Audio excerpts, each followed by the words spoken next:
തിരുവനന്തപുരം മലയൻകീഴ് സ്വദേശിയും ക്വാറി ഉടമയുമായ ദീപുവിന്റെ കൊലപാതക കേസിൽ രണ്ടാം പ്രതിയും കേസിന്റെ മുഖ്യാസൂത്രകനുമായ സുനിൽകുമാർ കീഴടങ്ങി.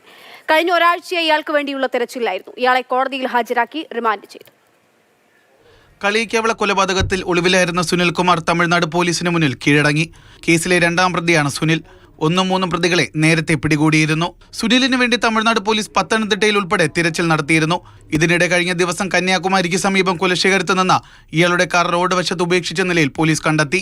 ഇതിനുശേഷം ഇയാളുടെ കൈവശമുള്ള ബിസിനസ് രേഖകൾ കന്യാകുമാരിക്ക് സമീപം പണയപ്പെടുത്തി ബാംഗ്ലൂർ വഴി മുംബൈയിലേക്ക് കടക്കാൻ ശ്രമിച്ചതും പോലീസ് തടഞ്ഞു. ഇതിന് പിന്നാലെയാണ് ഇന്ന് പുലർച്ചെ ഇയാൾ അഭിഭാഷകനൊപ്പം കളിയിക്കാവിള പോലീസ് സ്റ്റേഷനിലെത്തി കീഴടങ്ങിയത്. 10 ലക്ഷം രൂപ തട്ടിയെടുക്കാൻ വേണ്ടിയാണ് കൊലപാതകം നടത്തിയതെന്ന അമ്പിളിയുടെ മൊഴി പോലീസ് ഇതുവരെ പൂർണ്ണമായി വിശ്വാസ്യതയിലെടുത്തിട്ടില്ല. കേരള തമിഴ്നാട് അതിർത്തിയിൽ സർജിക്കൽ സാധനങ്ങൾ വിൽപ്പന നടത്തുന്ന സുനിലാണ് അമ്പിളിക്ക് കൊലപാതകം ചെയ്യാനുള്ള ഉപകരണങ്ങൾ എത്തിച്ചു നൽകിയതെന്നാണ് പോലീസിന്റെ കണ്ടെത്തൽ. ചോദ്യം ചെയ്യലിൽ ഇയാൾ ഇത് സമ്മതിക്കുകയും ചെയ്തു. സുനിൽകുമാറിന്റെ അറസ്റ്റോടുകൂടി എന്തിനായിരുന്നു കൊലപാതകം എന്നതിൽ വ്യക്തത വരുമെന്നാണ് തമിഴ്നാട് പോലീസ് കണക്കാക്കുന്നത്.